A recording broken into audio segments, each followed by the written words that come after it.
Hello everyone, welcome back to my channel and werewolves. We're on the American werewolf in Wisconsin now. Wisconsin, I should say. Since 1936, people in Wisconsin have occasionally claimed to see a large, human-sized, bulky beast that walks upright. Of course, besides being furry, it is also said to have the head of a wolf.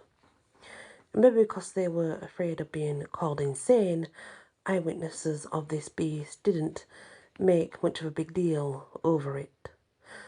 Until 1989, not even a serious Bigfoot or other cryptozoology fans gave Wisconsin much thought.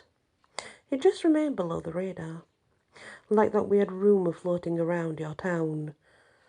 You know, the one that's usually a couple of 100 million-year-old, and there's been a couple of 100 million folks talk about it. All this changed one single night, with a sighting that would capture national attention. It was the wee hours of a fall morning, about 1:30 a.m, when a waitress who worked in the bar at Elkhorn was driving home from her shift.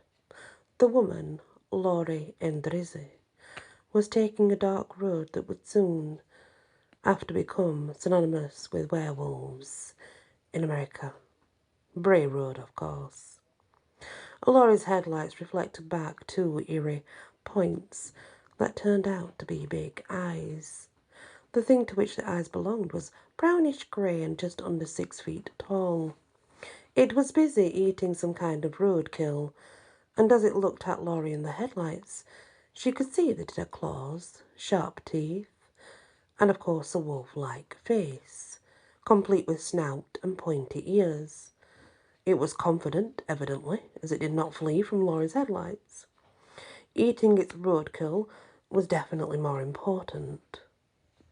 A similar, if not identical beast was spotted a couple of years later on the, appropriate enough, Halloween, 1991. Doris Gibson, a high school student, ventured down mysterious Bray Road. She thought her cars rose up for an instant, as if she hit something, so she stopped. Getting out of the vehicle to examine the road, Doris started walking back.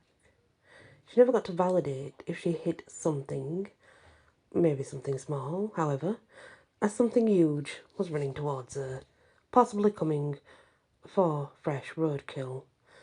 The thing's description matched Laurie's, being tall, furry creature with a wolf head. Doris got back in her car as quickly as she could, but she claims the thing did reach her vehicle before she got away. There were long claw scratches on the rear of the car to prove it. After these stories hit the wires, amateur werewolf hunters from around the country began descending on this and nearby areas in hopes of seeing the beast of Bray Road. Either to get attention or because they finally felt safe to admit it, various people came forward and claimed to have experiences before on the very same Bray Road. A good example is a farmer named Mike Etten. 1990. He said he saw something big and furry on Bray Road one night. Assumption kicked in and he thought it was a bear. But now that he thought of it, the shape of the head definitely seemed more canine to him. All the activity of the media and amateurs, they weren't really professional werewolf hunters, let's be honest, there is none. It seems to have scared the creature away. For the time being, all we have to go on are the old pre-media frenzy sightings. Their similarities certainly are hard to ignore. Before we abandon this particular creature, recall how in 1936 someone saw the beast as well. The description then was roughly the same, with a man-sized, bulky beast that had roughly wolf-like head. That eyewitness, Mark Shackleman, claimed to have seen it digging in an Indian mound. This could mean nothing, but it could be significant. But we can always look into it more when we come to Native American werewolf beliefs. The next is howling in upstate New York. So the following experience was shared by a professor at a college in upstate New York. Of course, he only told it to so many people as he didn't believe it would compute with his colleagues. You know, be anonymous and all that, tell only a few people, then you won't look crazy. Returning from dinner at a colleague's house one night in November 2008, this is what was said. I noticed my tyre pressure light was on. I was just west of the town where I live, and I was debating trying to ride the flat tyre home. As my steering pulled more and more to the right, and the sound grew increasingly awful, I decided instead to start looking for a well-lit flat spot to try and perform what would be my first tyre change. I'm not really a car guy. I started to pull over onto a particular curve in the road that looked promising. I never stopped fully, however. My headlights illuminated something running with what I can only describe as a loop. The thing was hunched over and practically bouncing as it moved along. The effect was of something burly moving quickly, then stopping as if to examine something on the ground, then moving quickly again. I'd never seen anything move quite like that. I couldn't identify what it was. I was not comfortable getting out of the car, and equally uncomfortable listening to the grinding sound of my wheel again if I got on the road. So I waited a moment, more curious than afraid. Then the thing turned around and looked in my direction. It was just to the left of my headlights, main cone of illumination. I could still see the shape of its head, though it had triangular ears, and a face that was unusually wide. I think it was excessive fur coming off the sides of its head, but I can't be sure. I'm certain it had a long snout, though. It was as if the world's largest wolf had its head transplanted onto the body of an ape. These details all become clearer over time. A full 2 minutes must have passed with us locked in that stare, as an entire block of commercials on the radio played. Barely I registered any of them, though, of course. When the commercials ended, it snapped my nerve, and I decided to risk venturing onto the road again. Almost as if it read my mind, the thing turned and continued with its lope. I snapped off the radio and tried to process what I had just seen. It vanished into the dark. An instant later, I heard a howl unlike anything I'd ever heard come from an animal. It almost sounded like a mixture of breaking wood and a howl. And needless to say, I called AAA and stayed in my car. I still haven't changed a tyre and don't plan on doing so if I have another flat tyre on the road. So that's an interesting tale by a professor that actually kept himself anonymous. But it's similar to other stories that are out there, I guess, other encounters. Growling north of the border. So, let's look at sort of paranormal experiences.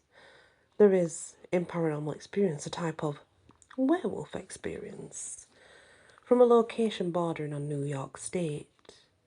And it's always fun to check them out and listen to them and see what's what. The Canadian side of Niagara region, there's a great deal of residual energy due to the history of the area. Some of it's very rural, and it is in those areas that you encounter the most activity. Friends of mine were driving back late from viewing a home basically out of the middle of nowhere. On the way, they could see something running alongside the car. Just a shadow, but very big. When they got home, it was gone. Later they went out for a smoke and could hear growling and scratching noises. Then something heavy jumped on their car and was coming towards them. Right where they were sitting. They thought it was the same shadow from the road earlier. They ran inside. So they called me their friend. I'm a sensitive, and I've always been since I was a child.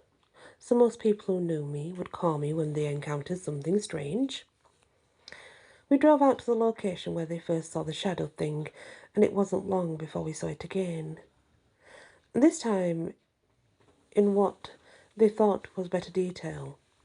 It looked like a large dog or wolf, but not right in its appearance. It was like a grey shadow.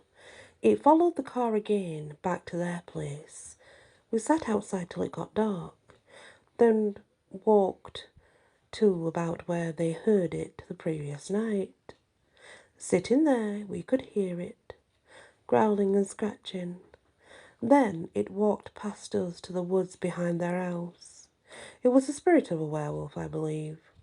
I say this because later we could hear it trying to speak to us, like it was trapped in both human and animal forms. It was incredible to see and feel something like that. It's still there most times, making noise, but never causing any issues with neighbouring animals or people. If you're ever in Canada, you should look up the history on the Niagara region. So that is another sighting by someone else, of course, Canada. As with the Mooreback werewolf, that sighting is believed to be something human that has passed, yet it's in animal form. So it's took on the spirit in that shape-shifting form. Maybe. Snippets of snouts around the USA. There's quite a few furry sightings in America, as some of them are lesser known. But some of them are very well known, of course. There's Fate magazine 1960. Mrs. Delbert Gregg of Texas claimed that she saw a huge wolf-like creature staring at her through a window. It was a stormy night. She could see its mouth full of sharp teeth illuminated by lightning, almost as if this were straight out of a bad horror movie. What makes the brief encounter interesting is that the eyewitness in this case tried to visually follow the beast as it ran off into the bushes. She was using a flashlight and she scanned the brush. A wolf never emerged, but a tall man did, and he hurried down the road and never returned. That's all she really knows. Unlike the other experiences, this one implies that the woman saw a werewolf while he was in creature form and then after he changed back into human. Or she tied two unrelated sightings together, as has been done so in the past. Obviously people have encountered things in the woods, and of course, changed it. Or maybe their minds put it in that particular order. Then there's Michigan, of course. The dog man of Michigan. Yeah, Michigan, it's was for several years. The general idea of animal-human hybrids that existed in the area for centuries, dating back to Native Americans who believed in the possibility, curiously, that there was possibly a group of Native American soldiers in the 19th century called the Cheyenne Dog Soldiers, although it is unclear if they believed in shape-shifting. One eyewitness report from 1999 describes the thing as being about the size of a bear, with wolf eyes and elongated head. And Echo County, Virginia has a local legend of a 6-foot greyish werewolf that howls at the full moon. It's been described as running both upright and on all fours, and eyewitnesses claim to have been chased by it. As expected, none of the eyewitnesses were caught, hence their ability to be eyewitnesses. Another experience there is from Ohio, and apparently this young lady or man, was 12-year-old, and it was 1988. I lived in Cleveland, Ohio, with my grandparents. My bedroom window looked out onto the street, giving me a clear view of the front gate to our yard. It was night, and as I lay on my bed, this snarling type sound cut through the quiet. I walked over to my window to peer out, to see if I could spot anything. I could see a man's silhouette that was crouching down and kind of frantically moving about. Think of a caged wild man type of movement. Anyway, something told me that this wasn't normal, and I shouldn't let this man know that I was watching. As he turned to face my house, it looked like he fell onto all fours I ran toward the alley that was behind the house. Not a minute after, I heard a dog howl. I can still remember how hard my heart was beating. I didn't see him after that night, but I have always wondered what he or it was. Interesting story. We don't really have much to go on with that, but there's another experience from the region. 1972, in Defiance, Ohio. 3 separate eyewitnesses cited a humanoid creature that had a furry body and a wolf-like head. The descriptions varied slightly. Some included fangs, but some also included blue jeans. That's right. Just like in the werewolf movies, in which parts don't rip off during the transformation process, likely in order to keep a decent rating. This wolfman attacked a railroad worker with a long 2x4 plank, probably the only werewolf of legends old or new to wield a club, or any other type of weapon for that matter, against any victims. No one was ever caught, so the sightings were never explained away. The perpetrator probably being a crazy human wearing a mask is what they put it down to. A last experience that's quite interesting because it places an alleged werewolf in a graveyard, as in Native American beliefs. This one hails from somewhere in Lake Stevens, Washington, the Pacific Northwest. I did see one, and no one believes me, but I know what I saw, hence the absolute obsession I seem to have with them since that night. I was getting ready to pull into a graveyard late at night as I turned into the drive. My headlights, they scanned the grounds. I saw a rather large white dog, or I thought that's what it was, as it was illuminated there. It was sort of crouched over a grave, so naturally, I was instantly fascinated with whatever the thing was. I parked and kept my lights on it. It turned and looked in my direction. That's when I noticed its face. It was neither beast nor man, but half and half. We stared at each other for a moment, then it got up. Yes, it stood up and just walked off on 2 legs into the woods, pausing to look back once more before disappearing slowly into the trees. Normally someone's reaction would be to turn tail and hail out of there. No, not me. I got out of my car and walked toward the woods, pausing to see what grave it had been at. It was that of a child. I walked closer to the woods still. I never saw it again, but I could feel it watching me. I felt no negative feelings, just a sort of calm. I knew it would never hurt me. I have since then gone back to that graveyard several times, but I've never seen it again. I would say it was roughly 5'1", basically like a white dog with something human about the way it walked and its face. That's really my experience. Now you know about it. The question is, what are they actually seeing? Who knows? It's hard to say. Extraterrestrials, things from different dimensions, real werewolves, real men turning into wolves. I don't know. Astral werewolves, things from UFOs. Who knows?